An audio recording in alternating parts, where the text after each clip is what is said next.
Okay, everyone. Thank you for coming to this meeting of AJOC, or the Audit, Governance and Oversight Committee meeting. If you don't like acronyms, like I don't, like what I don't. We have apologies from absence from Councillor Wilcox, and I think everybody else is here. We're also missing Councillor Kent, so he may arrive. He had accepted, okay. So we're seeing, we're monitoring. We haven't got any fire alarms scheduled for today, so if there is one, it is a real one, and if there is a need to evacuate the room during the meeting, you'll be directed out of the room to the assembly point, which I think is in the car park, but I suppose it depends on where in the building you are. Just go in the opposite direction from where the firemen are going. Firefighters. Sorry, apologies, firefighters. We now moving on to declaration of interest. I've had none before the meeting. Do we have any to declare in the meeting? No, that's good. We can move on. And agenda item 4, the public access. We haven't received any. So, agenda item 5, chair's business. This meeting is taking place at Severn Park for those watching it on video. We are also recording the meeting for the public to view on our YouTube channel. So first off, I'll go around and ask the elected members to introduce themselves. I'm Councillor Goggin. I represent Hartcliffe and Withywood Ward in Bristol. Yeah, good morning. I'm actually not an elected member. I'm the independent member of AJOC. Good morning. My name's David Powell, I should add. I'm Jane Stansfield, and I am the councillor for Thornbury on South Gloucestershire Council. Good morning, I'm Councillor Ken Cromley and I represent Winterstoke in North Somerset.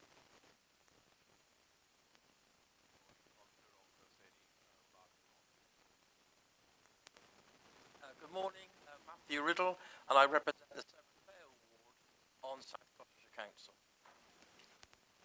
Council. Good morning, Councillor Mark. Good morning, everyone. Councillor Yasin Mahmood, Lawrence Ward, Bristol City Council.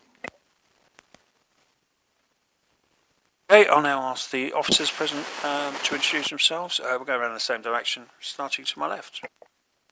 Good morning, I'm Amanda Brown. I'm the Clerk and Monitoring Officer to Avon Fire Authority.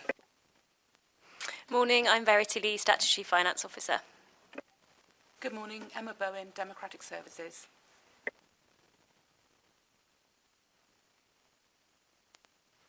Good morning, Alistair Mills, Financial Accountant. Good morning, my name is Lorna Wynyates. I'm the Corporate Risk Advisor. Good morning, I'm Caroline Taylor. I'm the Head of Corporate Assurance, Continuous Improvement and Planning. Good morning, sorry for being a bit late. I'm Sam Hawkins, Internal Auditor from RSM. Good morning, Mark Jones from RSM. We provide the internal audit service. And good morning, I'm Simon Flood. I'm the Performance Manager for Avon Fire and Rescue Service. Good morning, Chair. Good morning, members, colleagues. Simon Shilton, your Chief Officer and Chief Exec. Good morning all. Luke Gazard, Assistant Chief Fire Officer for Service Delivery. Okay. Recently, the Grenfell inquiry published its final report, as I'm sure you're all aware. And I, as AJOC Chair, wanted to say that our thoughts are all with those affected by the Grenfell fire, and that as a service we will consider carefully all the final recommendations to ensure that the service continues to learn from this tragedy, and it will come back to a full council, full fire authority in the future. So, just a bit of housekeeping. Please keep your phones switched off or on silent. Please use your microphones when you're speaking and take them reasonably close to you so that your speech can be captured for the YouTube channel. And also, when you've finished speaking, please turn them off. So, voting today will take place by asking members for a show of hands. And I'll ask firstly for votes against, secondly for abstentions, and thirdly for any votes for. That's it. And just a final note, that there will be a member officer protocol workshop that we're running this afternoon for members and officers, and that's going to begin at 13:30. So if after this meeting, if you're staying for both, which I hope you are able to stay for both, then just make sure you're back in the room for 1:30. Thank you. Thank you, Amanda. Moving on to agenda item 6, which are the minutes of the last meeting. Now, I've checked through them and I think they're correct, but do any members have any amendments or additions for them? No? Okay. I will propose they are a true and accurate record. May I have a seconder? Thank you. To Matthew Ridgell. Sign those and pass those to the clerk. All in favour, I'm guessing. Yeah. Okay, sorry. All in favour of them being an accurate record? Everybody, yeah? Thank you. Thank you. That's unanimous. Okay, agenda item 7. The first piece of substantial business is the performance report, 1st of April to the 31st of July 2024. Simon, I believe you're presenting this one. Yes, thank you, Chair. Good morning again, councillors and colleagues. So what we have in front of you is the corporate performance report for Avon Fire and Rescue Service looking from the 1st of April to 31st of July. It's supported as usual by 2 documents. So Appendix 1 is our corporate scorecard, which lists all of our performance measures that we currently measure. It uses a very simple red, amber, green mechanism to identify things that are off target, on target and near to target, red being off target, amber near to target and green on target. And also in Appendix 2 is a subset of that information that is provided in a more graphic tabular format, and we produce these both at brigade level and also at station level. And these are the things that are sent round to councillors once a month in your role as station champions to support the station. So we produce one for each station, including our control team, with similar sort of information. What we try and do at the meeting is to look at a risk-based approach, to look at the corporate indicators that are off target and provide a little bit of information about those 2 members with a recommendation from the metric owner about whether we're going to treat that it's off target, as in we're happy with the progress and it's got some explanation for that, or sorry, excuse me, it's the wrong way around, whether we're going to tolerate it or whether we're going to treat it, in which case we're going to do something differently to try and get it back onto target, and it gives some explanation about what it is that we're planning to do. There are a relatively good set of performance indications and results there. So if you look at the scorecard, you'll see predominantly it is green showing on the scorecard to indicate that we're on target. There are only 5 of the corporate indicators where we're off target, showing as red, and basically what we'll do is we'll go through each of those and identify whether we're planning to tolerate or to treat it. So the first one comes under our corporate objective of prevention and is about the number of accidental dwelling fires that we've had. You'll see that we're off target for it. We have an annual target of no more than 492, which equates to 41 per month. And after 4 months, we'd recorded 188 of these against a target of 162, which means we're 116% off target, so over target. The area manager for response, though, has recommended tolerating the risk with the rationale that is given. And the main thing for that is when we look at it as a longer term, which the graph that I recognise is quite small, but it was just to give an indication, is that the numbers do go up and down, but there is no significant change to the volume of these type of fires that we've been recording each month. And the area manager for response has also given some background about the work we're doing with our vulnerable adults team to try and reduce the vulnerability of people in the community and reduce the number of fires that we're having. So to say, there's some information there, but the recommendation is that we are tolerating the level of risk on the basis that we don't think there is further stuff that we need to do to treat it at the moment. The second one is also on our prevention key objective and is about completing home fire safety visits, which are our key objective for people in the home where our fire crews and our fire staff go out and visit people, give fire safety advice and fit smoke alarms if appropriate. And it's our key mechanism, if you like, for driving down accidental dwelling fires and reducing risk in the community. We've got a corporate target for this year to complete 7,000 home fire safety visits, which is 583 per month. And the current performance is that we've completed 82% of the target. What the area manager for prevention and protection is recommending is that we are going to treat the level of risk with the mitigations that have been given. And basically we're looking to increase the numbers of visits that we're putting for our staff to complete, increase the number of referrals we're getting through from our partner agencies, which is our key mechanism for getting the vulnerable people that we want to assist within the community. And we've also got some information about the new Power BI application that we developed, which quickly allows analysis of the data to see where they've been completing, which ones are out of date, which ones need doing, etc., etc. So as I say, the Area Manager of Prevention and Protection has recommended treating that level of risk with those mitigations. The third indicator that is off target is under our protection key objective, and that is completing operational fire safety checks. And that's a new thing for us this year, where our operational crews will go out within the community and look at business premises and complete a lower level operational fire risk check and record that information. At the moment it's showing off target, and this one is slightly unusual because we're proposing to tolerate it, but the reason we're proposing to tolerate it is because what we've given to the fire crews is the responsibility to schedule when they want to do the checks themselves. But what we don't have at the moment, which we should have but we're getting, is when they're planning to schedule these in. So at the moment we don't have an accurate, if you like, picture of what the monthly target is, but we're gathering that at the moment.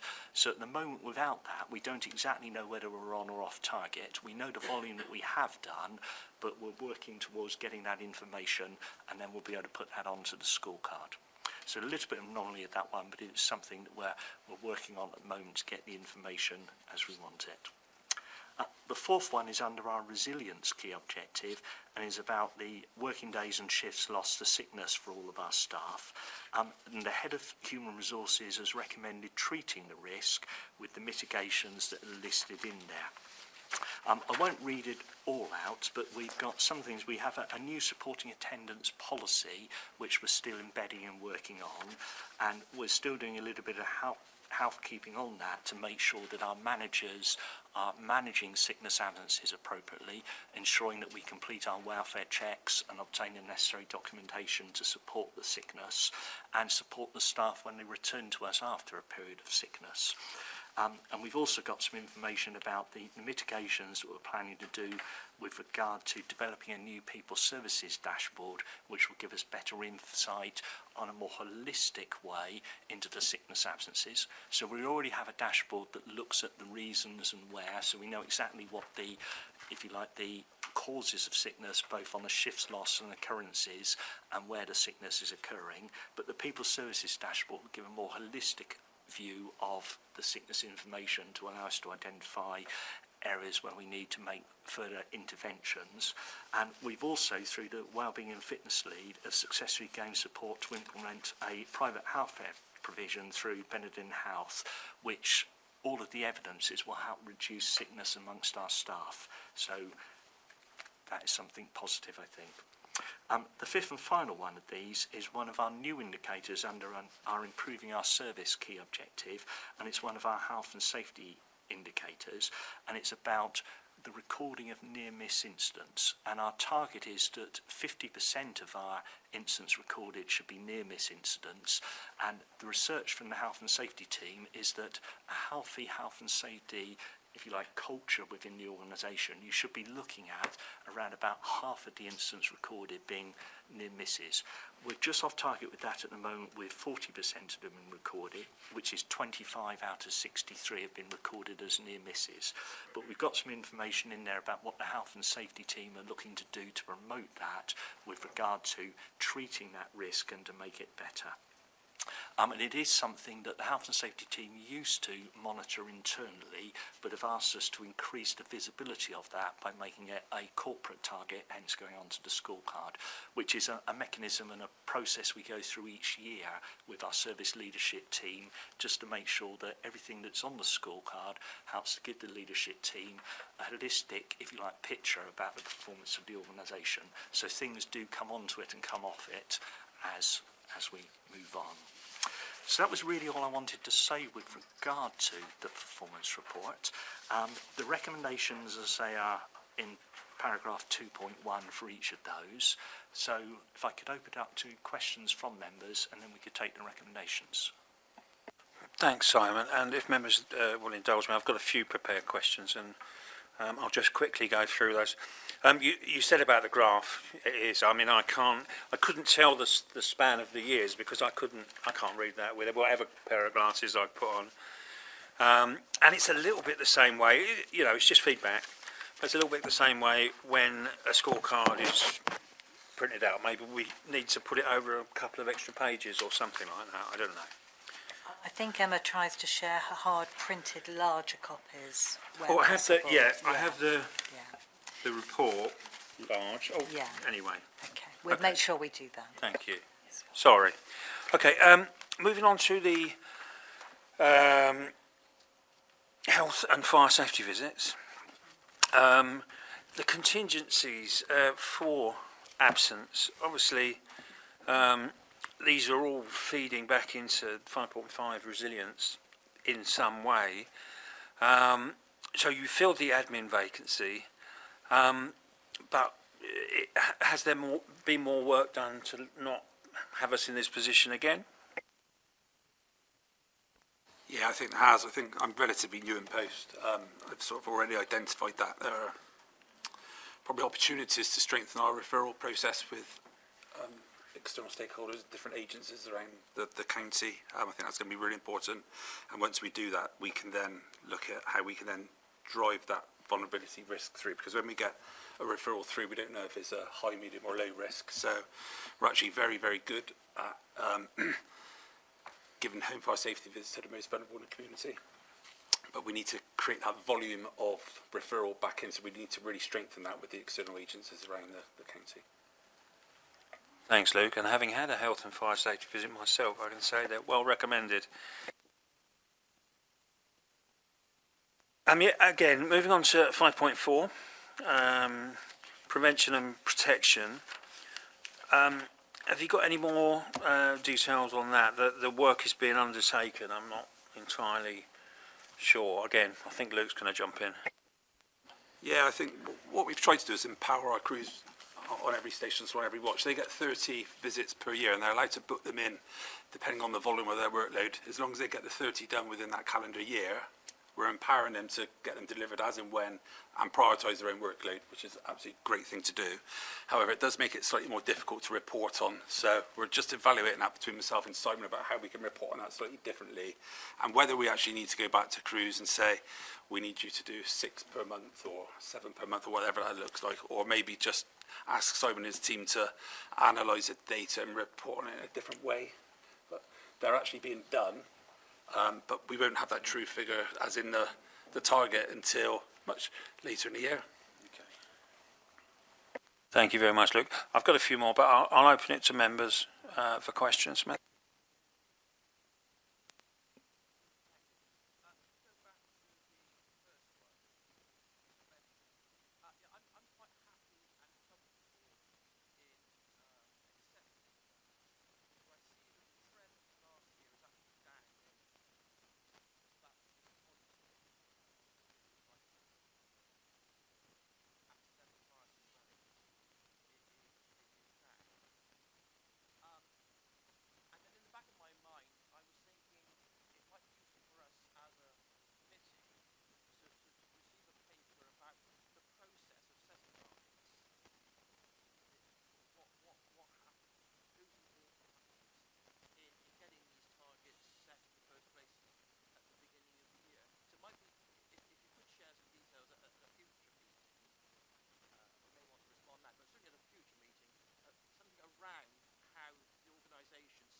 I think that would be useful to do, and yes, we can certainly do that. Certainly with the majority of the indicators with regard to reducing risks or reducing fires and other incidents, what we do is we look at an average of the last 6 years, but we take off the highest and the lowest of those, so it's the average of the 4.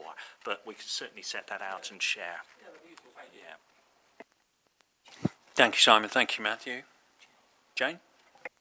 Okay, yeah, I wanted to just ask probably quite a naive question, but about that same point, because on that and the home fire safety visits, you talked about increasing them to vulnerable households. So I was wondering, before Matthew spoke, about on the accidental fires in dwellings, I assume that you've got data on the different types of households that they occur in and are therefore able to target the right sort of households? Yes, it certainly is. Yeah, we record the information. It's slightly different with fire because some of the things that we go to, unlike with crime, where often you'll have one person who is saying, I'm the victim of that crime, and you can record their information. With fires, often with shared households and things, you can get all sorts of different things. But we certainly look at things like, one of the key ones is looking at people who live alone. And there seems to be a higher percentage of fires in households of people who live alone than there are in the community. So we've identified people living alone as a risk factor, which then feeds into the vulnerability calculation about who we target for visits. We also look at lifestyle, which increases vulnerability. And we use a number of different statistics. Age increases vulnerability as well, whether it's very young or very old, and mobility, etc. So there's quite a range of factors in how we determine somebody's vulnerability or most at risk from fire, and so they're the ones that we would target in terms of the interventions that we'd undertake. And furthermore, that's also, as Simon said there, that's also correlated with the types of incidents as well. So that's where we get the vulnerability. We assess the types of fires and the household conditions and circumstances, and that gives us the most likely likelihood of someone having a fire or not, or increasing their risk to having a fire or not. I think it's quite important to add there, actually, on an operational level, after a fire in a domestic property, crews carry out what we call a hot strike. So they will canvass the surrounding properties to also offer them advice and guidance and try to promote a home fire safety check from those people around that area as well. Thanks all. Matthew? I'll come back on the second one, if I may, which is the safety visits. So I think what you're saying is that it's an issue of getting referrals rather than the capacity of the service to go out and actually do them. Is that correct? Yeah, that's correct. It's getting a volume of referrals in from external agencies. Yeah. I'm also a believer in trying to drive it in a different direction, that we should allow our crews on station level to go out and drive those referrals in as well. Yeah. So it's going to be a two-handed approach. Okay, so it's that rather than the capacity of the teams to actually go out and do the work. Absolutely, yeah, yes. Thank you. Yeah. Thanks for the clarification. Do you have any other questions? Mohammed, oh, sorry. Oh, no, Mohammed. You sure? Okay, all right. Sorry. Okay. There's a lot of information here, and I think it's a lot of rich data. And I'm trying to understand how this links to the improvement programme that the authority's going through, and also the strategic risks that we have. Are we just looking at operational risks here, or do you knit it together so that you understand what the impact is on delivering improvement, as well as the corporate plan? Thanks. Yes, certainly it is. See, we have these. We also have a number of other indicators that we monitor at a lower level, if you like. So we try and make it that the number of corporate indicators is at a manageable level, but we have a number of other things that we do monitor, and each of those is linked to our corporate risks. So when the assessment is made of the corporate risk, they're making use of the data, and that is something that we're improving and increasing all of the time to make it a lot more of an objective, if you like, assessment of the risk rather than a subjective one. So everything is linked together in that way. Very brief follow-up. I mean, Councillor Riddle asked the question or requested a paper. It might be helpful if we could just have that picture about how all this links together. what I'm getting at is what obviously we don't want is just a series of indicators which are operational, which are necessary and obviously very important, but how it all links together would be really, really helpful, I think, and perhaps it could be part of the same paper. It's no problem still, that'd be useful. Okay, thank you. Thanks, David. Yasin. Thank you, Chair. Yeah, thank you for your presentation, first of all. And second, I got technical question. As we talked about the prevention, as you know that we have this report coming to Glenford now, and there's some issues I found it now, especially Lawrence Hill, especially big high rising. We have a new system alarm since was adapted pattern here, and the most of the now big blocks.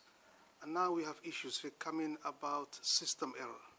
Who is going to monitor that? Is that the Avon Fire Authority or the local authorities? Thank you. That's down to local authorities for them to monitor in terms of any system errors. It's their responsibility, it's their buildings. They're the responsible person for that, or responsible authority for that. When we attend incidents, if we have a high proportion of alarm faults, as an example, then that might trigger some intervention to work with partner agencies such as local authority. How can we help to reduce these? But if there are electrical problems and things like that, then obviously it'd be responsible for the local authority to ensure they're well maintained and they're repaired or any faults are replaced, etc. But certainly it may well trigger, if we're getting a disproportionate amount of number of responses, it may well trigger some intervention from ourselves as an enforcing agency, as an example, and we'd rather work with the building owner to come and find some solution to make that a better situation. We have different options that we can take, but generally that's what would happen. Thank you, Simon. Yasin? Thank you, Chair. Yeah. Thank you, because I don't know if you know we have these issues coming back, and the last incident was last Sunday, actually, Twinnell House. The same with the fire started 2 years ago. Emergency service, every time they come in, and people evacuating, including disabled people or people who's not well and elder people. So how we can protect in the future if you support our local authorities? I chased already the housing team, but we need like this new system work properly, because this new system is spending a lot of money for taxpayers' money, and it looks like it's not working. Thank you. Certainly, Councillor, if we can take that offline out of the room, we're very happy to have a conversation around how we can work with you, or what interventions or support that we can provide to local residents. Absolutely. Thank you, Yasin. Matthew? Oh, sorry, Kieran. Let Kieran go first. Well, it depends on the content of what I say, I suppose. So my question is just around that kind of box around staff appraisal completion. So the question is around service delivery support. So it's to understand, do we know why that's off track? Because that's red and 83%. And then I suppose ancillary to that question is, what's our plan to try and catch that back up?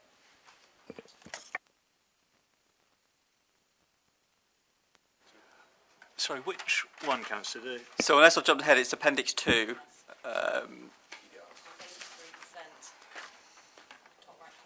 Yeah, top right. So you've photographs and it's top right. Yes, got you. Yeah, I mean, we have, sounds a bit of a repeating myself, but again, we've got a dashboard that links to this, so we know exactly which staff haven't had the PDR completed, the first development review, and it's something the learning development team are actively targeting those people. So it's something as an authority we've got a lot better at than we were a few years ago, but you're quite right, that, yeah, 83%. It won't be a large number because service delivery support is a relatively small number of our staff, so it does need improving. I think the escalation level, as it works, is after a month, if it's not completed, it then gets elevated to the next manager in the line management system, and then it gets elevated again after 3 months if that's not done either. Thanks, Kieran. Matthew. Thank you. Yeah, my question is on 5.4, which is protection, and do excuse my complete ignorance on this point.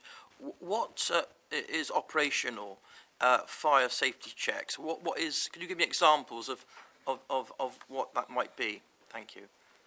So for operational fire safety checks, we rate our buildings that we need to go and assess. So this is, we've got a building fire safety team who go and carry out the high risk inspections to licensed premises, etc. This is training the crews at level 1, so a lower risk level, so it may be a a hotel, a bed and breakfast property, that type of thing. So crews will go out. They've been trained with a limited amount of knowledge to go and carry out an operational fire safety check to make sure they're complying with some of the fire safety regulations, and they go out and deliver that and then report back in.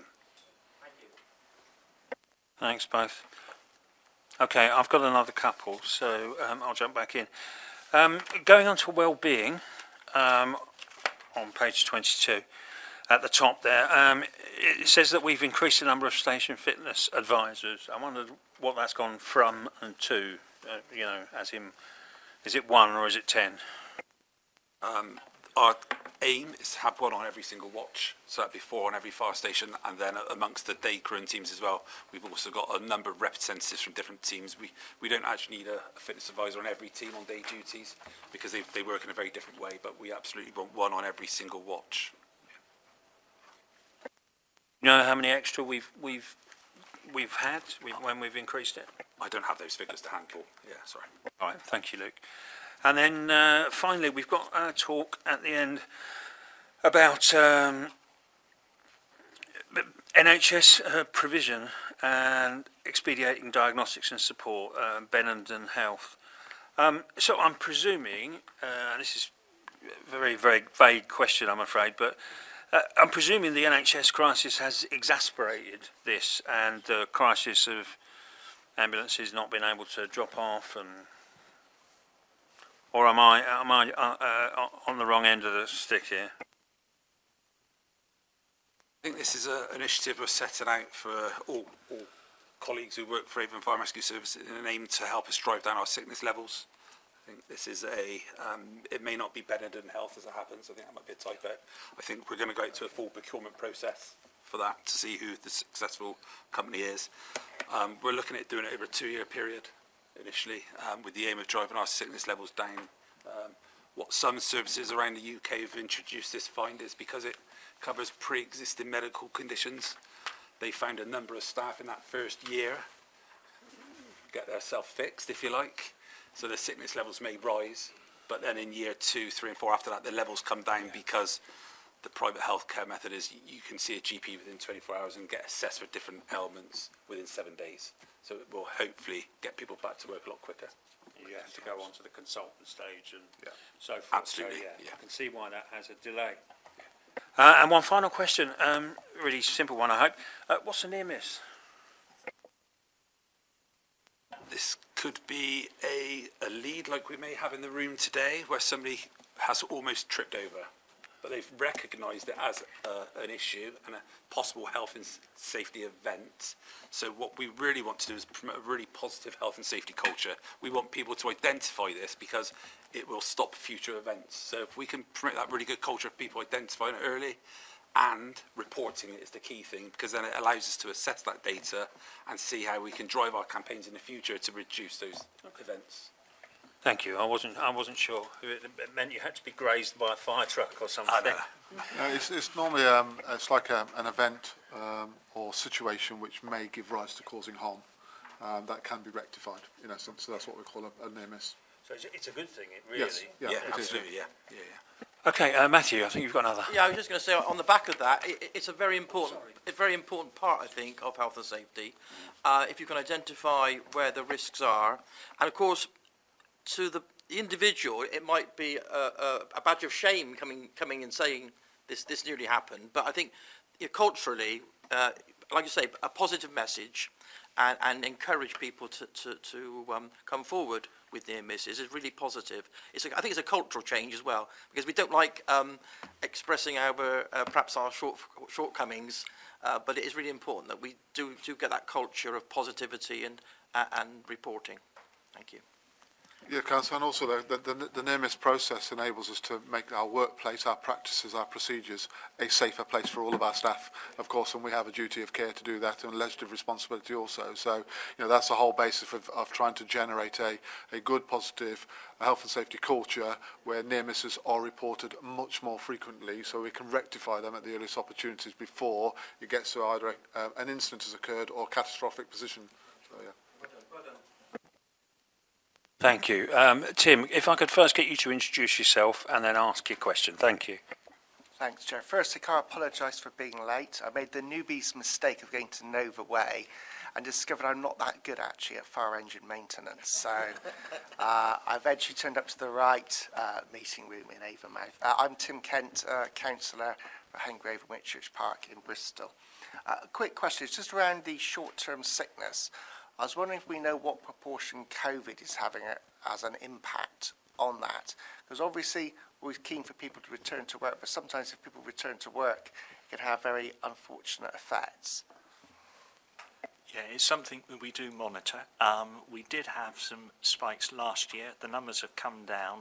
It tends to be currently that we have people being off with COVID, but it is for a very short period, so 1 or 2 days. And some of it is the more flexible, if you like, approach to our working environments with people able to work away from the offices and things, helps with things like that. That if they're able to work but still think they might be infectious, then they're able to continue working. So I don't have the exact numbers with me, but it is something that, again, we have a dashboard that monitors exactly that, and we monitor it as we go. Thanks. And I guess just to follow that up, because obviously one of the concerns would be if a whole crew were to get COVID, given the close working relationship of a crew, what's our contingency arrangements for when that happens? Yeah, we've got full business continuity plans in place and a degradation plan. So day-to-day business, we have people go sick and we backfill. So even though that may happen to a station of 5 people, for example, we've got resilience plans in place that we can just backfill. Or the other option would be to offer overtime to people coming off duty to cover. Okay, do you have any further questions? Even I've run out. So the recommendations here, and I'll ask the committee if it's okay to proceed with one vote for all 5 recommendations. Is everybody happy with that, roughly? Nobody's unhappy. Good. Okay, so we'll deal with it as one vote.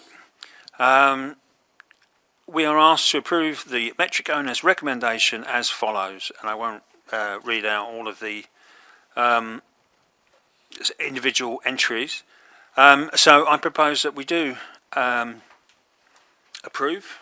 Do I have a seconder? Thank you, Yassine. All votes against, any abstentions, and all votes for. Okay, that's...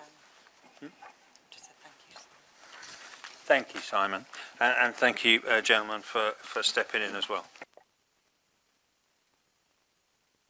Okay, we're moving on now to, I suppose, what is the main part of the meeting, the internal audit reports, and we have 5 separate reports here, and I'm going to pass over to RSM. Is it Sam that's going first? Feel free, Sam. Thank you, Chair. Good morning, everyone. So, yeah, I will take you through the first report, and then Mark's going to take you through the remaining internal audit reports.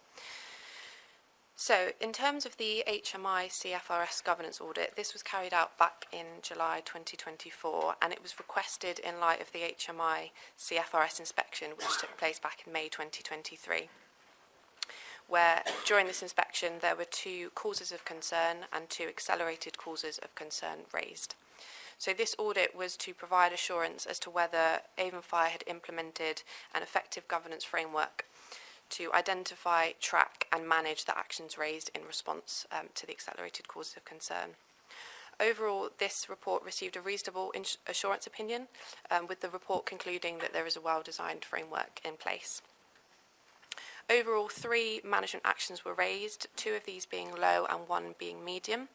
So in terms of the 2 medium actions, the first was raised to address the risk around the RAG ratings that were being assigned to the actions, just to make sure that there is a clear process for effective challenge and scrutiny around these in deciding them and making sure that there's ongoing monitoring of their status. And the second medium management action was raised to address the risk around the action closure.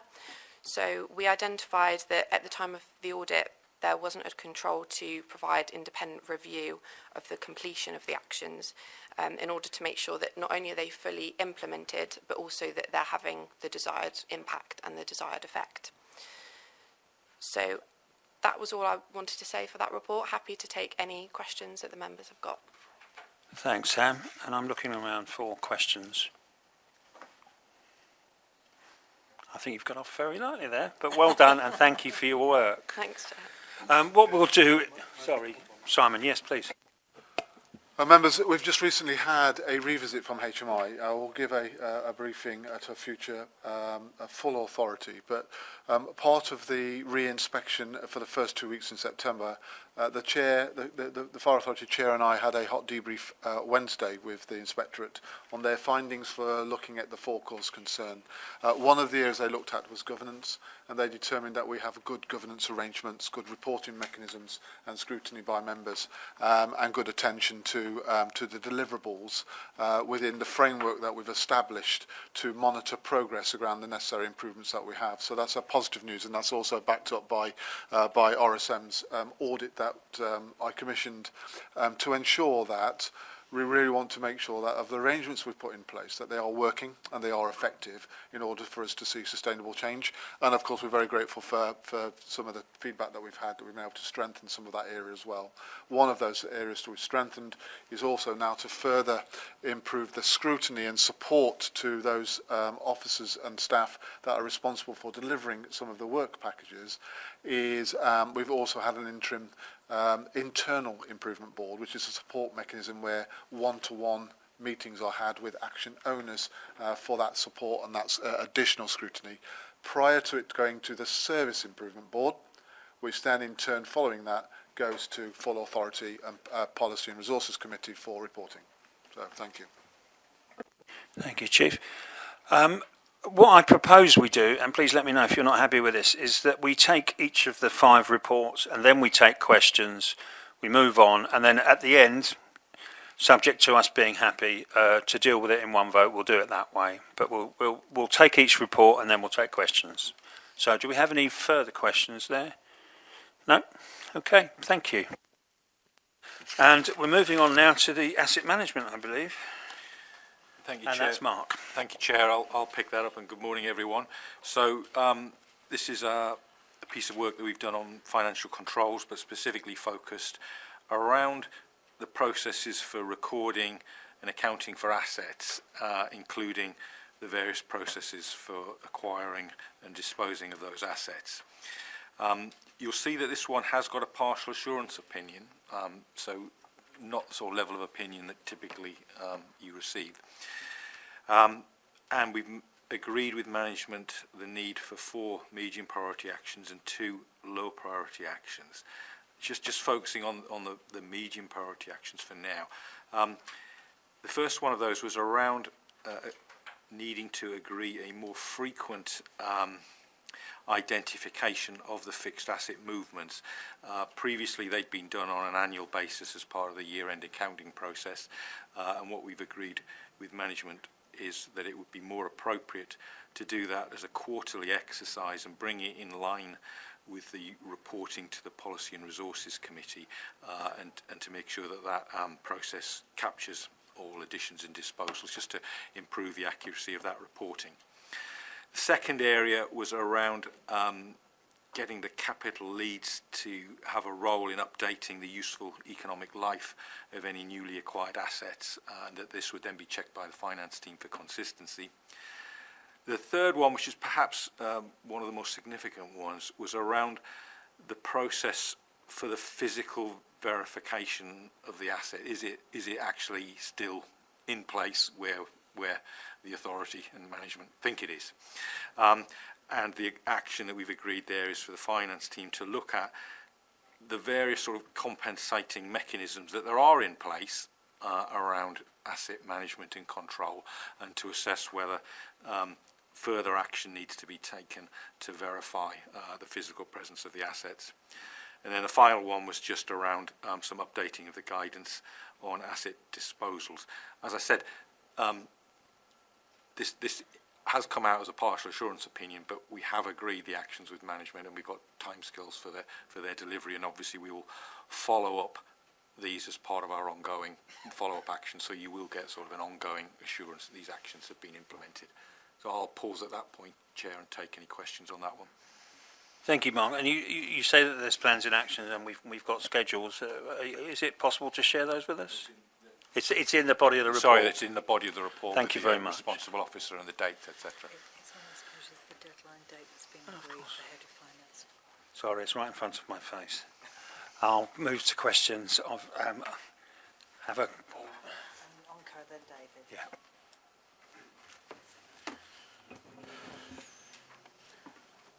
Thank you for the report. So I was just looking on the summary of management action. So the question I got, like, it's a few questions. So to start with, like on AMO3 capital leads, discusses the useful economic life of capital asset. How will consistency be ensured across departments, and what roles will the asset management policy play in maintaining this? Do you want to pick up? So I think what our intention here is to make sure that we're in line with our policy. So our policy will dictate groups of assets and a useful economic life that should be assigned to that type of asset. And that useful economic life might be a range of dates, a range of lengths. So it might not be a specifically 5 years. It could be between 5 and 10, for example. The capital leads will be the people that are responsible for bringing that asset into the service, so they'll be really familiar with how long they expect that asset to be utilised by us. But what we can do in finance then is ensure that the life that they're suggesting is in line with our policy, and that it's in line with lives that we've given to similar assets that are on our register as well, just to try and make sure that we're being consistent. And our policy that we're revising as part of the first action will ensure that we have a review of those useful lives as well, to make sure that the lives that we are dictating and defining in the policy are appropriate. Thank you. And in terms of verification activities, especially in terms of AMO4, so what specific steps will be taken to verify the existence and location of physical asset? And will there be any external audit to support this verification? So I think what we'll do, I mean, in terms of value, the largest value in terms of our assets are our properties, so our stations. They're relatively easy for us to verify existence of, and we've done that as part of our physical verification that was done as part of the valuation process for the year ended March 2024. We've then got the fleet assets, so making sure that they're available, where we think they are. Fleet have got kind of maintenance schedules and things on all their assets, so they're very aware of where they are. But what we need to do is make sure that we tie up from a finance perspective and have got that assurance level. So those two are the kind of largest by value areas. We have things like IT and operational equipment. They're the areas that are a little bit more difficult for us to keep track of in some ways because they're smaller. And I think they're the areas that we then need to look at a kind of process for us to periodically check. So we should be checking from a perspective of what's on our asset register and is it still physically there. So we need to look at, from a finance perspective, how frequently we want to do that and what level, so how many assets we want to check and on what base and how often we want to make those checks. So that'll be something that we'll look at as part of the asset management policy, defining that process. Thank you. Sorry, I didn't get that part in terms of external audit. Sorry if I... Apologies, no, you're right. And then when the external auditors come in, they do a level of physical verification of assets as well as part of their testing. So it's not something we define as such, but they do tend to do it to make sure they've got assurance that the assets are still owned and in use by the service. So they will do that as part of their ongoing audit procedures each year. Thank you. And lastly, in terms of AMO5, how will updates on disposals and asset removal will be communicated to staff, and what steps are in place to ensure that assets are not removed from fixed asset register prematurely? I think we need to look at how we're going to do that because it's a notoriously difficult area to manage in some respects, particularly for smaller assets. People don't necessarily realise that it's on an asset register and that finance need to remove it. So we need to make sure, you're right, we need to make sure that we get that communication right. We have got new SharePoint and Teams sites where we can make sure that we have all the information available in terms of the policy and information available on our intranet. And particularly, we have kind of internal comms every week. So once we've launched that renewed process, we can make sure that we put information in the internal weekly comms to guide people in the right direction, make sure that they know who to speak to in finance to follow the process appropriately. Thank you. David. Thank you, Chair. I wanted to ask Mark if he can explain why this is a partial assurance.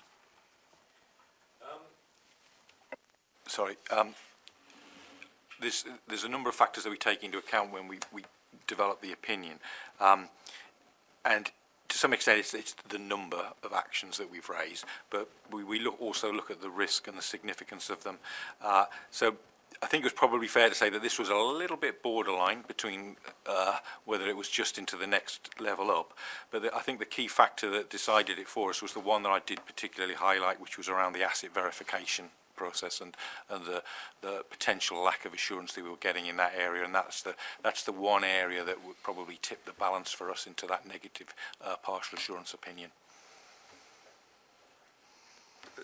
That's great. I wanted to ask where it was on in the range, and so you're telling us it's actually towards the lower end of the range, where it's not as you call it minimal assurance. But so we've got 4 levels of assurance. It's in the third level, but it's towards the top of the third level. It was sort of borderline between a reasonable assurance opinion, which is the second level. Can I just follow up with something else as well? It might be for Verity, actually, but what's the implication for fixed asset accounting? In terms of the findings of this audit? Well, actually, in terms of the assurance you can give the committee that fixed asset accounting is accurate. This is something that, I mean, the reason we chose and we selected to have this audit is because we have had issues in the past, and I've brought papers to this committee where we've had to make adjustments to the 21-22 accounts because of fixed asset errors. So we chose this area for that reason, because they're material areas and we have had problems in the past. We are, in terms of assurance levels, the 22-23 audit is almost signed off, but not quite. So I can't say Deloitte have signed off on the fixed assets at this point, but we're almost there, and we are hoping that that's done in the next few weeks. And then we've started the new audit for 23-24 with our new auditors as well. But obviously, again, that's ongoing, and we don't have the assurance from them. I mean, from our perspective, there haven't been any, there's no significant unadjusted audit misstatements for 22-23 that we're aware of at this point relating to fixed assets. And the same for 23-24. Great. Just one follow-up. So we've got Aggresso as the main financial system. Then you've got, I think it's called Real Asset Management, which is not a module of Aggresso, but it sits outside. So linking the two, you've described in terms of your response to the audit report what sounds like a lot of workarounds. Is there a module in Aggresso that could do this? Is there an easier way that you could get further assurance? My understanding is that Aggresso would have a fixed asset module, but I'm not sure that it accounts for the reserves in the way that we need it to. Which is why we've used real asset management in the past. But you're right, they're not integrated, and it does create a significant amount of work to ensure that we can reconcile those two and they're consistently reporting the same things. It's something that we're aware of and that we'd like to improve in the future, but it's just kind of a case of when we can do that. Thank you. I think Matthew was next. Thank you. Yeah, my question really comes on the back of the last point made. Obviously, looking at the actions there's a lot of work to be done, and my question is: have we got the capacity within the team to actually do that work with this extra work? Thank you. I think, yeah, you're right. There is a lot of work to do, but actually, and the level of actions, there are 6 actions there, but most of them I think we can do relatively quickly, which is why most of the timelines on there are relatively short. So Alistair's here today because he's the member of the team that will be kind of supporting in the majority of those actions and making sure they get delivered. So things like reviewing the policies for disposals and the overall asset management policy as well. I mean, we timed a lot of those actions on the assumption that audits would be completed and we would have a few months towards the end of the year where the audits have been done and we've got a little bit of scope then to do them. So our intention is, yes, we have got the capacity to do it. Thank you. Is that? Sorry, Kieran, I'll come to you Thank next. you. Probably it's just a sub-question to Martin's one. Is that all actions are on track to complete it by their respective deadline, so such as we got 30th November and then 31st March, and what measures are in place to ensure timely completion? So at the moment, yes, they're all on track to be completed. I mean, within the finance team, we have regular catch-ups on where we are with those. The audits are both coming to the end, which means that then our focus will move on to these, and we'll make sure that we regularly keep in touch to progress them. We have updates provided to SLT, so I've had conversations with the with corporate assurance on the internal audit actions as well, and I know Claire, our head of finance, has a similar one where we are continually updating our corporate assurance team on where we are to make sure that we are on track with those. Can I just add, you'll also at the next AGOC meeting in November get the internal audit tracker, which will give you an update on all actions from the audits. Thank you, Caroline. Alistair. I just wanted to add that I think one of the things that we've had with this is a lot of the things that are being recommended, there are already things kind of underway. So sort of I think the internal audit is being done at a point in a process. So it's kind of we're already a little bit past this as well. So it's kind of like, yeah, in terms of resources, in terms of where we are with the actual dates, I think, yeah, that there's also that assurance that kind of already on it to a certain degree. Thank you, Alistair. And Kieran. So just picking up on the kind of the 3 assets that were identified that were disposed of and then the form filled afterwards, do we have assurance that although they didn't follow the process, those assets were disposed of correctly, they weren't at a loss? If it was IT, the data was wiped, do we have that assurance? I would have to have a look at the specifics. I don't know if Alistair knows a little bit more on the specific assets on those ones. Yes, yeah, I've seen all those. It's a case of the paperwork was delayed, but we have then the remittance advices and all the, we have the actual paperwork for the disposal of those all put through, all correct. It's just a case of kind of the order of it, and I think there was a lot of movement in the fleet team. I think it was a lot of fleet assets that were particularly came up with those. So I think, yeah, just timing is an issue on that one, and that's mainly the issue, the only problem. Kieran, follow up? Okay. The only other question I was going to ask is about Aggresso and RAM. Have we looked at how other fire services deal with this problem? Have we looked at potentially working with them to come up with some kind of bespoke system which saves both of us work? Or, I mean, how do they do it as compared to us? That's a good question. I haven't looked at that in any detail. But it's something that we can follow up with the Fire Finance Network just to see, because you're right, it's not an ideal arrangement, but it's something that we've kind of learnt to live with. But if we've got the capacity and the scope to investigate doing something better, then we definitely can. So I'll take that away to follow up. Thank you very much. Okay, any further questions on the asset management? No? Back to Mark for the next instalment. Thank you, Chair. So the next report is entitled Reasonable Adjustments. A little bit different, this audit. We've done this one as an advisory piece of work using our specialist HR consultants. And the reason for that was we're looking at a system and a process that's relatively new and developing and evolving within the service. So what we were looking at here was how the service identifies and responds to requests for reasonable adjustments, and how the employee is then signposted through the life cycle of employment, from starting through promotions, etc.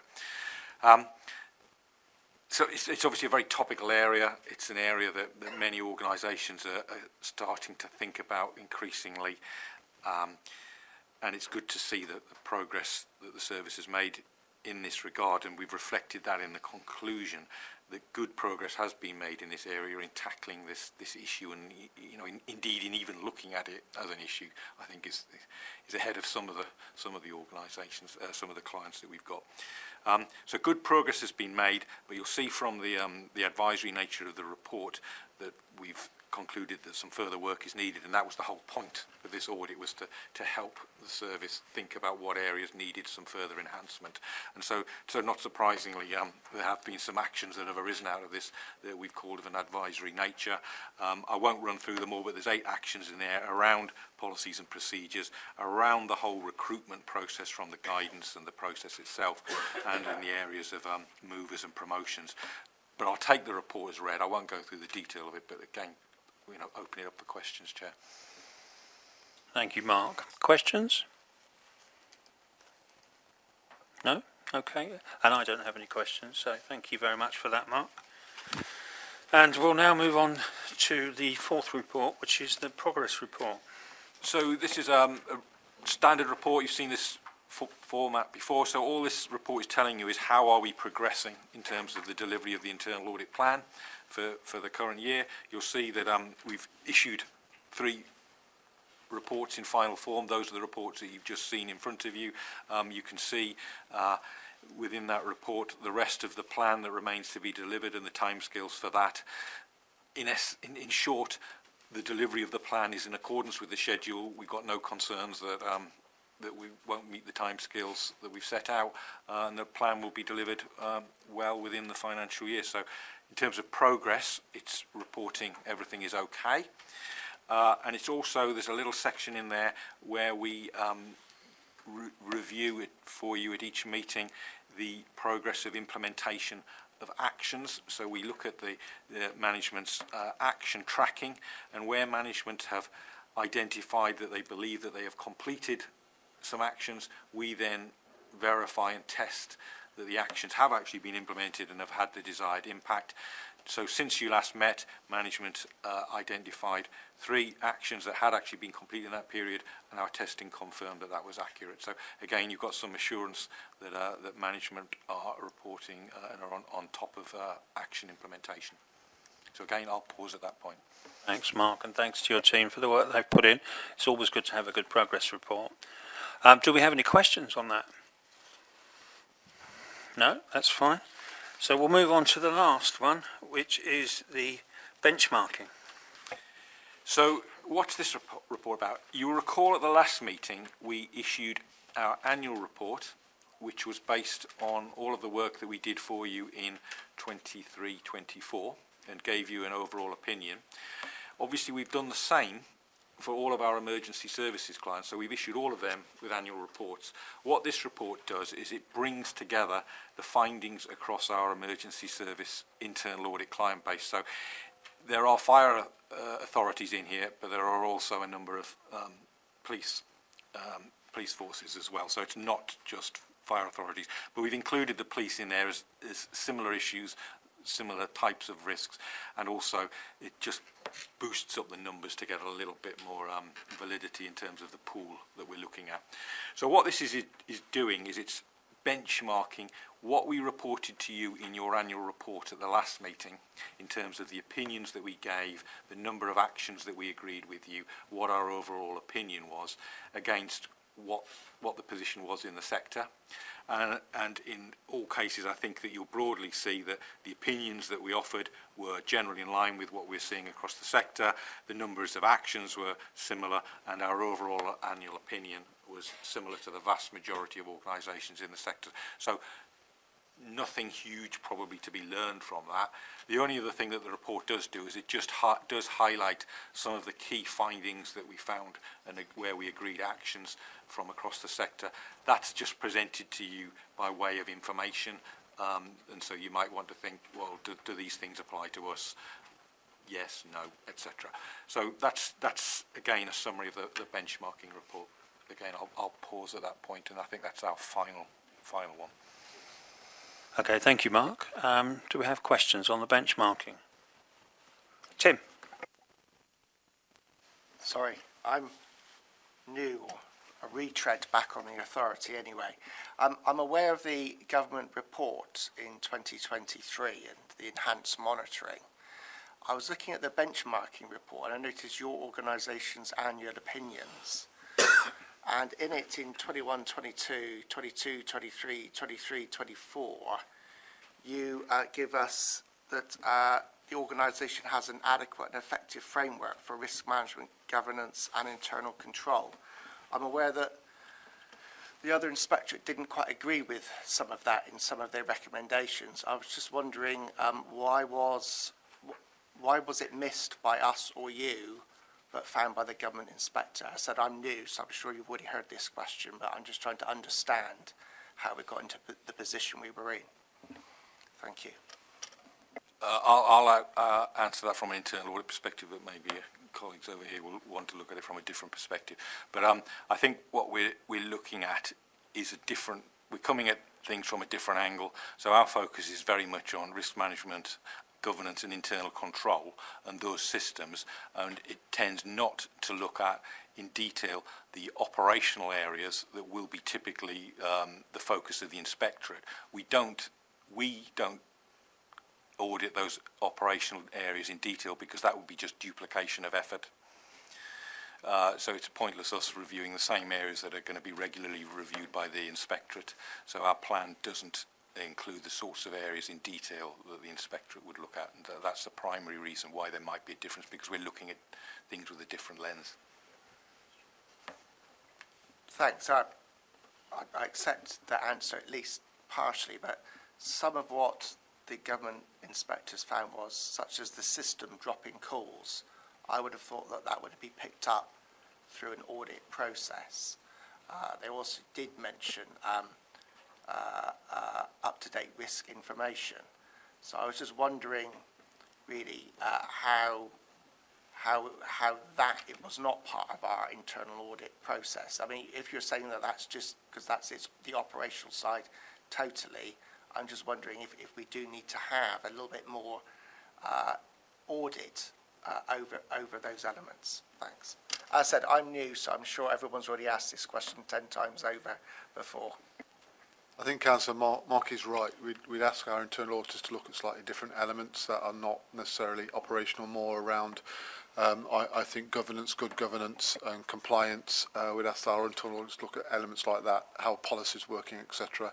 And haven't ordinarily asked our internal auditors to look at those operational elements, as Mark has suggested there, where the HMI sits in. And it wouldn't be an area that we'd ask certainly from a mobilising perspective. It wouldn't be an area that we potentially or have considered asking our internal auditors to look at. I do have some positive news around that, by the way, anyway, because that's now all resolved and a positive feedback from our recent inspection. But just using that as an example, there's type of slight separation between the two. The remit for the HMI is quite specific, that it does every single organisation under the same areas, and mainly focusing on operational legislative responsibilities and how good we are at delivering those, in essence, which is where you get their opinion based on some of their findings with their inspections. But we've been cautious not to overlap the two. We only have a finite capacity for our internal auditors, and as such we try to focus on areas that perhaps the inspectorate wouldn't be looking at.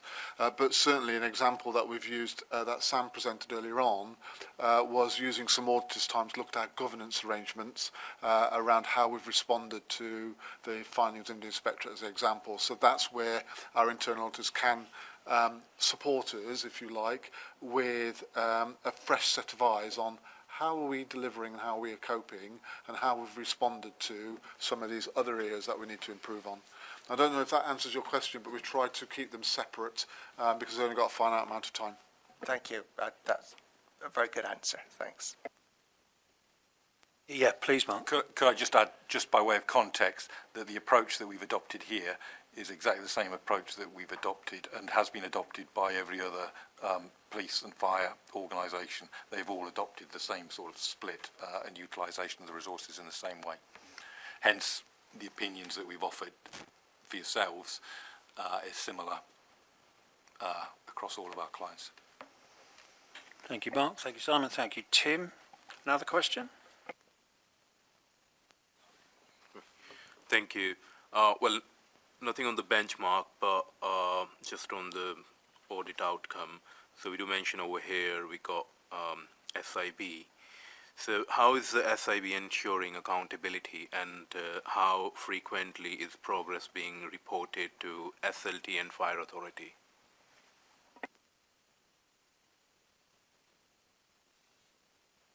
Can you give us a reference where you're referring to, please? So that's page 56, page 35 on the report. So audit outcome overview. Service Improvement Board. I think I can come in there. I think with the Service Improvement Board, when that was initially set up, following the report from the last inspection, that Service Improvement Board meeting was on a monthly basis. It's now been moved to a bi-monthly basis, so every other month we meet. We've now introduced a new meeting for internal actions as well from that report, and that links into our improvement registers as a new digital system on SharePoint. So all the internal actions from the audits will be on there as well, and that goes to the Internal Improvement Board, gets escalated every other month to the Service Improvement Board. That then gets fed back into PRC as well, and that's the mechanism we use for our governance through PRC. And that's sort of like every other month, the frequency of this? The same frequency as this meeting, yeah. PRC is the same frequency. There are a number of governance oversights that we have in place internally. One, as Luke has suggested there, is the Service Improvement Board, which I chair, which is focusing on the improvement areas of the organisation, mainly focusing at this moment in time in terms of our cause of concern, accelerated cause of concern, in respect to the HMI that the Council referenced earlier on. So there's those elements that get reported through that mechanism. And that is scrutinised by myself and other board members, as well as external colleagues and colleagues from the National Fire Chiefs Council. That then gets presented to the Policy and Resources Committee for further scrutiny. So those elements.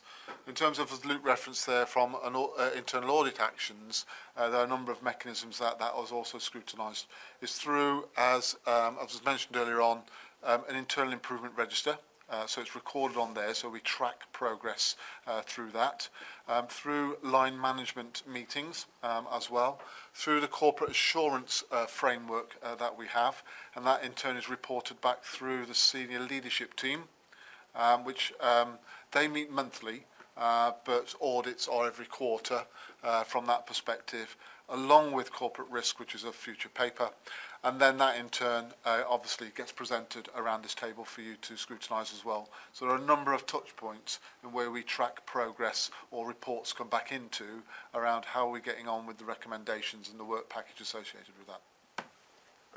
Thank you. And lastly, very basic question in terms of mobilization system. So how is the reliability of the mobilization system being improved, and what is the current status of the improvement? So again, I've got some very good news for you. We've just had a hot debrief from HMI recent inspection the first couple of weeks. We've done a hell of a lot of improvements in the mobilising system, both with the most recent software upgrades. It's provided by a third party, so we work with a third party. We've done some hardware upgrades. We've done some software upgrades as well. We've worked with a third party to strengthen the KPIs against their response for any faults. The reporting mechanism we have strengthened as well, and that scrutiny, if you like, and holding our supplier to account. That has resulted in, and it's, I'll give you the exact words of the HMI that I received on Wednesday, a more reliable system. That hasn't crashed during the receipt of 999 calls or hasn't delayed any mobilisation, that they have better welfare facilities for staff, the most up-to-date software package and version, and more scrutiny and oversight and governance on its performance within the service itself. So no negative feedback in terms of their most recent visit, focusing on the mobilising process and the mobilising system, I'll say. Thank you. Thank you, Onka. Do we have any other questions? No? Okay. So that is all of the reports contained within Agenda Item 8.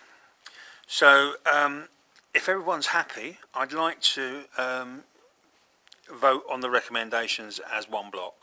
everybody okay with that? Good. Okay, so we are asked to consider the internal audit reports, the HMIC FRS governance, the key financial controls asset management, and the reasonable adjustments for neurodiversity. We're also asked to consider the progress report and the benchmarking paper. So I propose that with our questions and scrutiny, we have considered it. Do I have a seconder? Thank you, Yasin. Any votes against? Any abstentions? And all votes for. Thank you, that's unanimous. So that ends agenda item 8, and we move on to agenda item 9, which is the corporate risk register. And Caroline? Thank you, Chair, and good morning, members. Before I pass you over to Lorna, who's going to talk through the report today, I just want to remind members that the report coming today is the first time you would have seen our new approach to corporate risk management. So it is in a new format, and it won't be a familiar format that you've seen before. We are on a journey of continuous improvement with risk management. When I joined just over 2 years ago, there had been an internal audit that identified a number of areas where we needed to improve, and we are taking that journey in stages, and this will be an ongoing improvement journey. Going back to the earlier comment about whether we link the performance metrics in with the corporate risk register, although they're currently not showing on this version of the corporate risk register, I can assure members that in the background we are starting to do that work to cross-map and identify what metrics, which we're going to start calling key risk indicators, are going to be captured in our corporate risk register going forward. So you will eventually, in future versions, and it should be the next time you get this full risk register, which will be in not next time, the one after, see those metrics feeding in. On the basis it's new format, we're very open to feedback, and want to know what's working for you and what isn't working for you. You know, we are going on what we think, but at the end of the day, you are our audience, and it needs to be meeting your needs. So please give any feedback to us. So on that note, I will hand you over to Lorna to talk through the report. Thank you. Thank you, and good morning. So I'd like to present this paper today for your consideration and noting. The Corporate Risk Register is subject to regular review by the Service Leadership Team and is presented to this committee 4 times a year. So twice a year in full and twice a year as an exception report. Today, the full overview of the Corporate Risk Register is being presented to you with the exceptions detailed. So each corporate risk has a risk owner who regularly monitors and reports on the risk events that sit within their remit. Now, over the course of the last 6 months, risk owners have undertaken risk description improvement work, and this has included breaking down their corporate risks into separate risk events. Each corporate risk event is evaluated for likelihood and impact before any mitigations are put in place, and that creates an inherent risk score. A risk owner records any existing controls and has to consider the effectiveness of their controls before they consider the current risk score and evaluate the likelihood and impact of a risk event occurring in the present risk environment. So we calculate a current risk score, and risk owners also provide updates on planned actions which are important for the management of their corporate risk events. So as well as monitoring the full corporate risk register, the SLT also scrutinise individual corporate risks on a regular schedule of deep dives. And the Service Leadership Board also review the highest level and newly emerging risks at their regular meetings.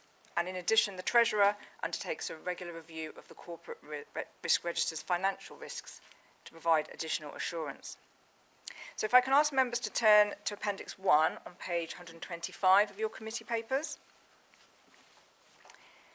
This dashboard, which is new, provides a visual representation of all 65 risk events on our corporate risk register and shows their current risk score as of the 28th of August. The risk events are shown within the riskometer or risk category to which they align. Now, this is how each risk event is held to account and colour-coded in relation to differing risk appetite and tolerance levels that were set by the Service Leadership Board. There are 6 corporate risk events that are outside of tolerance and in the unacceptable, so they are highlighted as red. There are 2 risk events that are highlighted blue. CRO 4.5 was approved for a reduction in current score by the service leadership team in August, and then CRO 6.1 was flagged for scrutiny by its risk owner despite being within tolerance. So moving on to Appendix 2, please turn to page 127.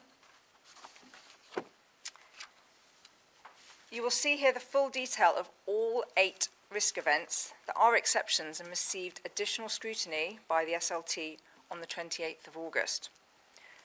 Starting with CRO 4.5, increase in sickness, absence and modified duties, the risk score was reduced from 20 to 18.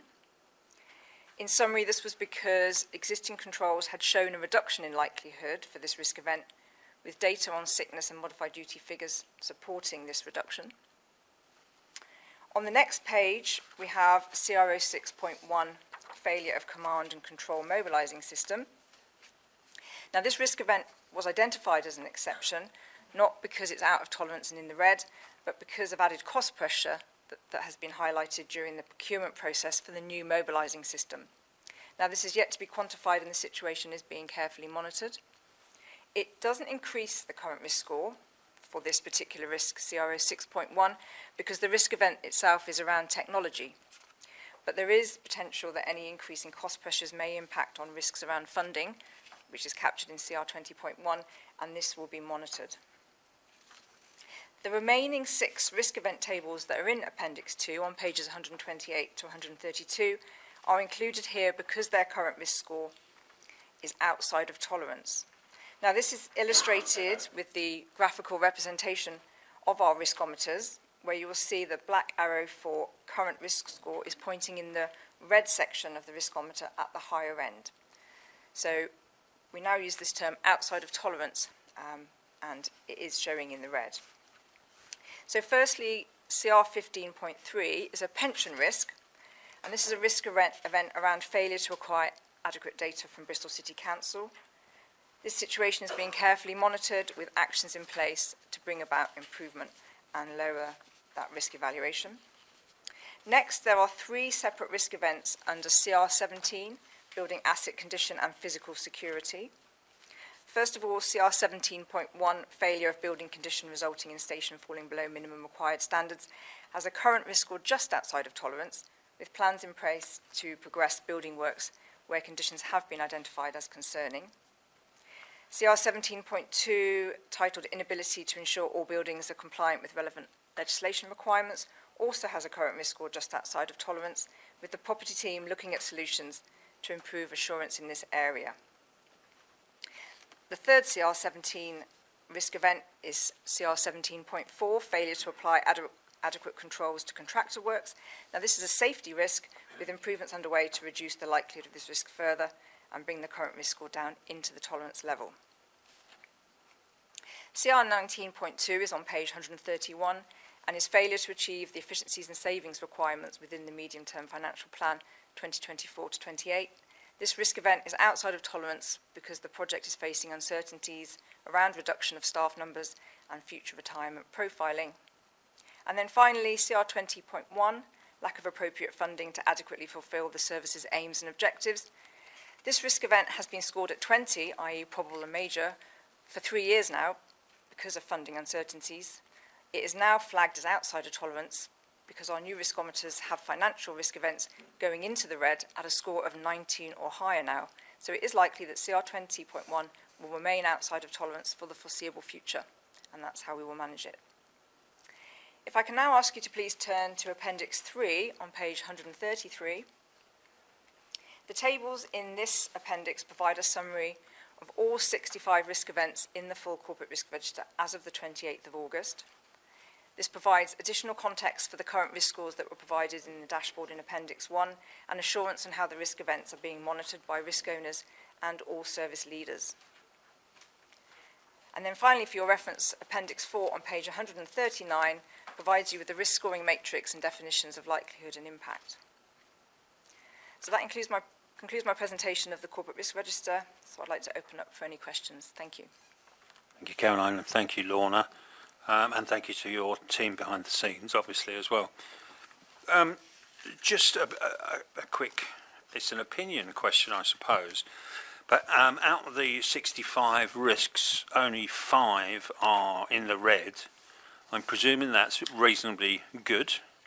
And out of the 14 different measurements, there are only 5, again, that contain these.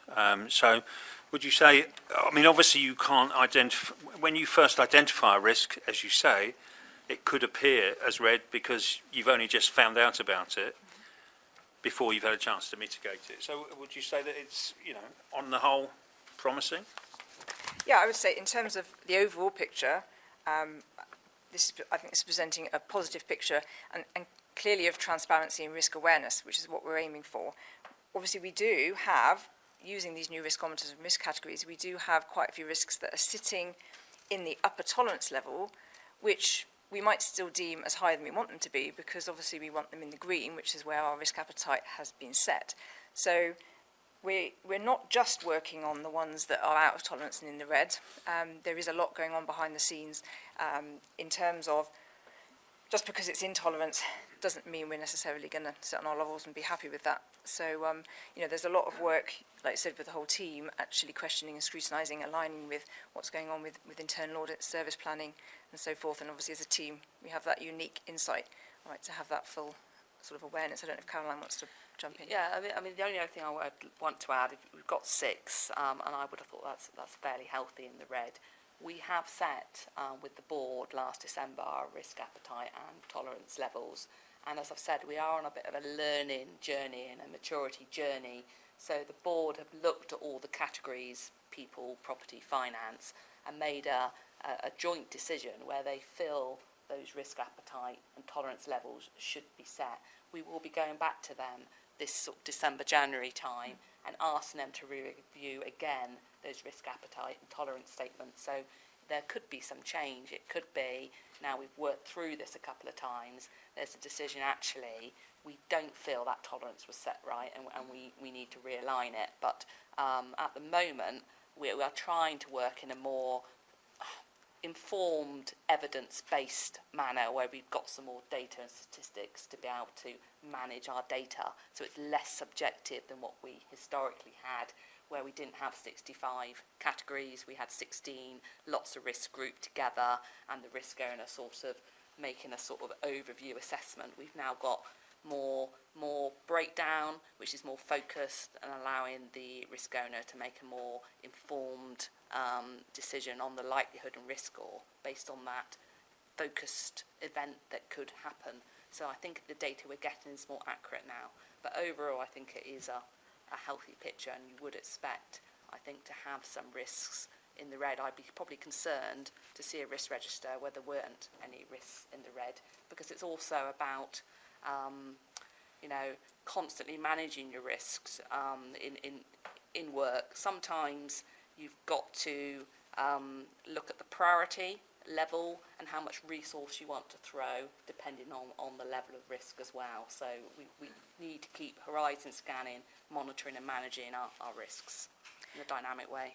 Yeah, and just to add, I mean, an example of that CRO 4.5 that was reduced recently, when that first went on the risk register, the risk owner actually had the current risk score sitting at the same as the inherent risk score, which is also a key thing to consider, how much of the controls and mitigations lowering from the inherent.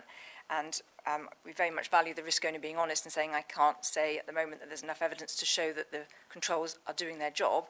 And then we were able to see that yes, they are. They're starting to do what we want them to do, and they're bringing that down, and being much more dynamic in how we manage it. And of course, with our riskometers and our risk appetite and tolerance, we're quite unique in actually setting numbers to this and actually being quite strict with quantitative data. We're not using vague qualitative words like we're risk averse in this area or we're risk eager in this area, because that is too subjective and doesn't mean anything. So the fact we're being so strict with holding to account and sort of using these arrows and using these riskometers, you know, does potentially provide, you know, a lot of data to look at, but makes it much more transparent. Thank you very much. I'll open it to questions. Matthew. Thank you very much for your presentation. It was very, very good. And also the training was very good. We received a few weeks ago, so thank you for that. Thank you.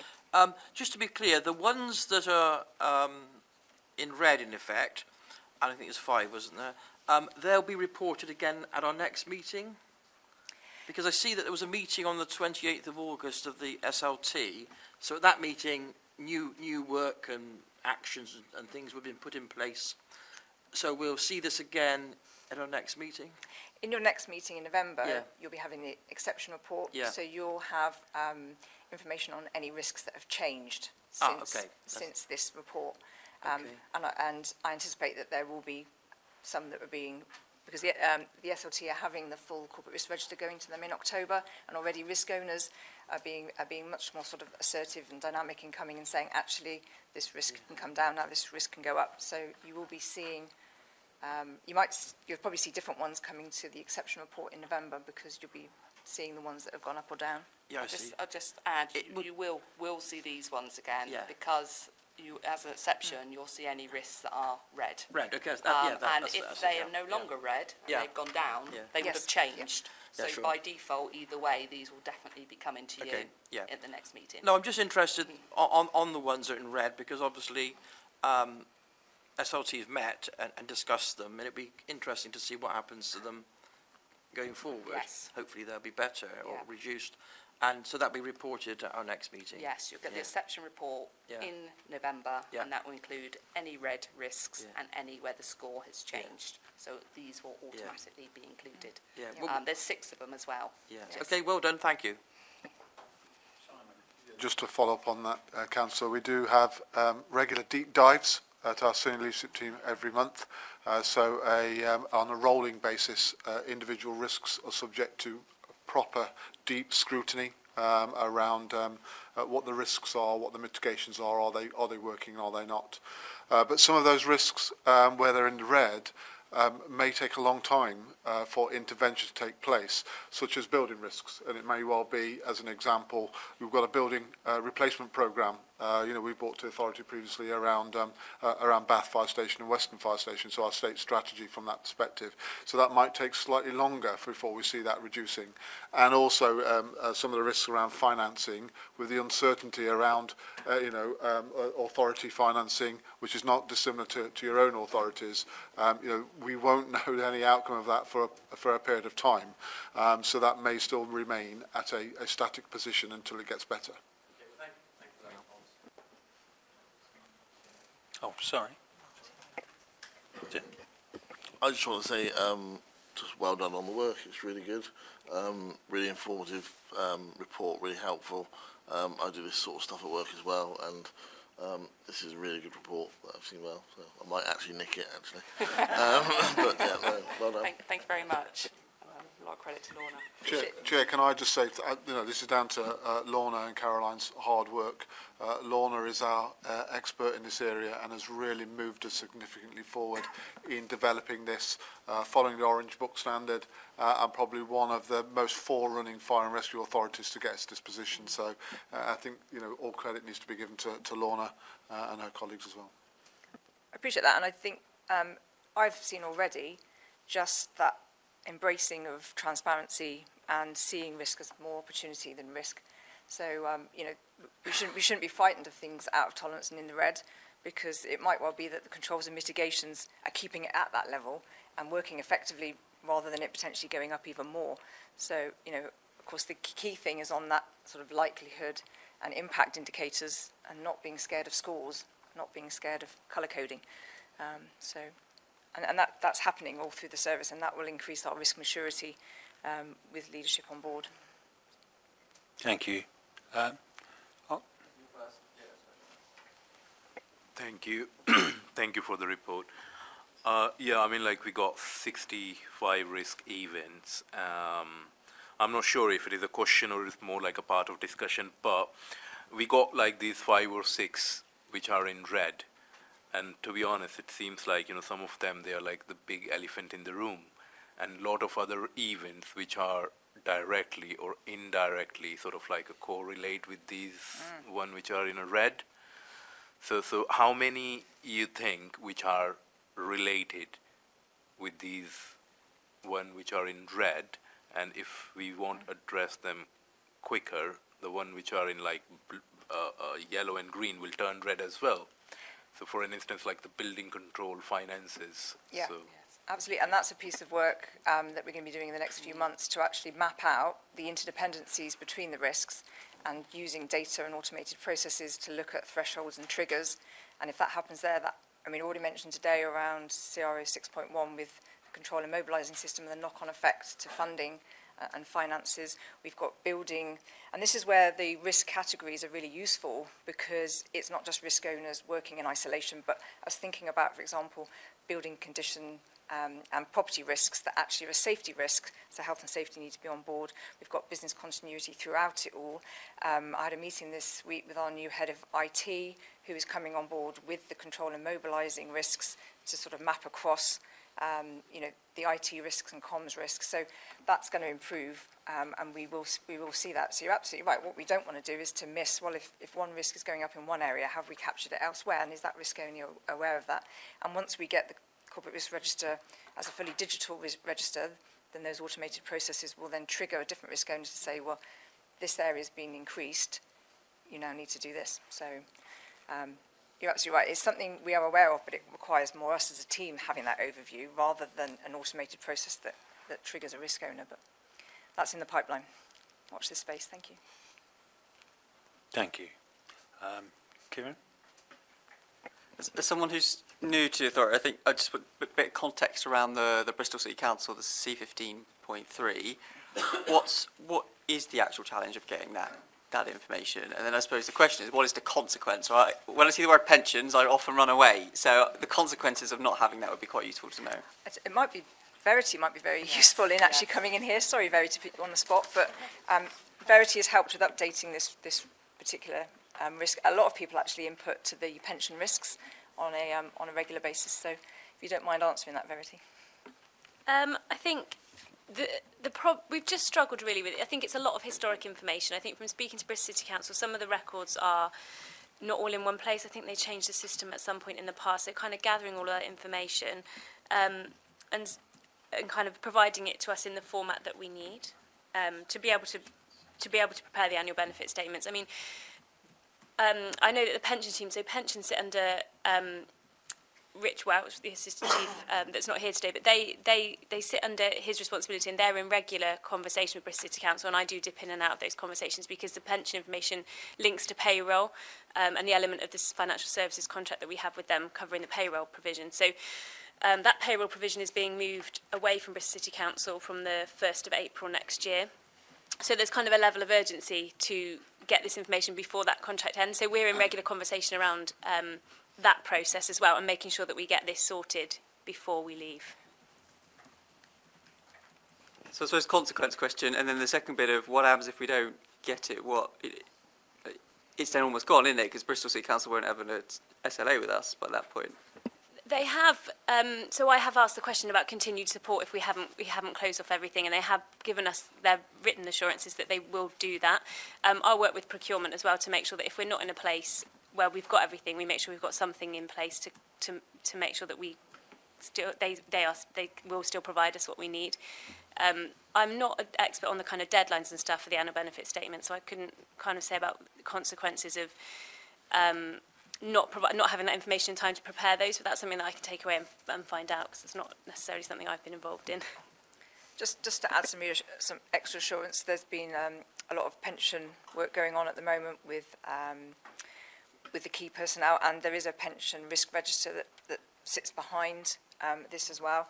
And I do know, I would expect in your November meeting that the exception report for the corporate risk register will have some other changes and some increase in risks for the other risk events that sit under pensions because of this work that's happened recently and things that have been flagged. And again, that's about actually not shying away from, hang on a minute, this isn't quite right. And I worked with the head of HR to sort of improve the pension risk register so that we can have that flow of information much more accurately. So, and we're looking at more resource around pensions. And I do know that in terms of fire authorities, we're not in the worst position. I do know that things around pensions are quite tricky and complex, but we've had some concerns raised, but we've also had some positive assurance. So if we're not sure what the answer is to the consequence bit, I imagine then it's going to come out of the next round of these risk reviews anyway, so I'll just wait till next time. Yeah, there's more coming. Yeah, no. Councillor, I can give you pension's gonna feature. some reassurance because we have had a recent local pension board meeting. So it happened on the 13th September. That's not a meeting I go to because it's independently chaired by a pensions expert. But I do know as part of that agenda, they had the sub-risk register for pensions. And that included a line about the flow of information from Bristol. So it's recently been looked at. So I've no reason to believe it's an enhanced problem beyond what's in the report today, but we can keep you posted about that. Thank you. David. Yeah, thanks, Chair. Just a comment on the overall format. I think it's really good, nice and clear, and I found it really accessible. So, just a little bit of feedback on that. The other point was the Chief Fire Officer mentioned about deep dives, and I think that's really, really good practice. That doesn't happen everywhere, and I think that's really helpful. It may be helpful for Audit Committee just to know what deep dives have been done to update committee, because that's an additional level of reassurance. And the specific I've got, given the fact the Chief Fire Officer mentioned about some positive recent feedback, was around CR06, because there seems to be, in the latest position, some issue around funding, costs have risen. Is this linked, may I ask, if I may, please, Chief Fire Officer? Yeah, certainly. So CR06 was the mobilising system. Is that what you're referring to? Yeah. So they're two separate elements in relation to the recent HMI inspection and the findings from their inspection in 2023. And that was about the reliability of the system, the software, etc. The risk associated with this is around now that we've got the hardware and the software. So the issue with the HMI was around there's some correlation between the two, but it was around the software, reliability software. And some of our desktop hardware needs to be upgraded.